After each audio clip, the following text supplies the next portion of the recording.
বিসমিল্লাহির রহমানির রহিম। আসসালামু আলাইকুম। আজকে আপনার সাথে আলোচনা করব দ্য স্পেসিফিক রিলিফ অ্যাক্ট 1877 এর বিশেষ তথ্য সম্পর্কে আপনাদের সাথে সংক্ষিপ্ত আলোচনা করব।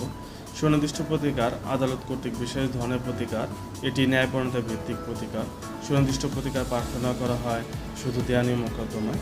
এই আইন স্থাবর অস্থাবর উভয় প্রকার সম্পত্তির উপর প্রযোজ্য। সুনির্দিষ্ট প্রতিকার আইনের বিধান অনুযায়ী সুনির্দিষ্ট প্রতিকার মূলত 8টি।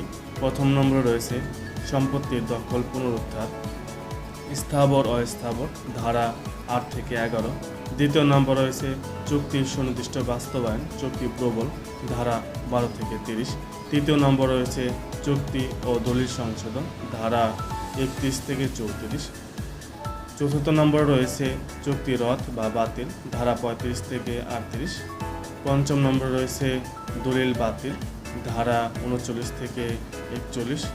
ষষ্ঠ নম্বর রয়েছে ঘোষণামূলক প্রতিকার সম্পর্কে, ধারা 42 থেকে 43। সপ্তম নম্বর রয়েছে রিসিভার নিয়োগ, ধারা 44। অষ্টম নম্বর রয়েছে নিয়োগমূলক প্রতিকার সম্পর্কে নিষেধাজ্ঞা, ধারা 52 থেকে 57। সুনির্দিষ্ট প্রতিকার আইনের 8 ধারার অধীন স্থাবর সম্পত্তির পুনরুদ্ধার, 9 ধারা অধীন স্থাবর সম্পত্তির দখল পুনরুদ্ধার। এই প্রতিকার মঞ্জুর করা আদালতের বিবেচনামূলক ক্ষমতা নয়। অন্য সকল প্রতিকার মঞ্জুর করা আদালতের বিবেচনামূলক ক্ষমতা।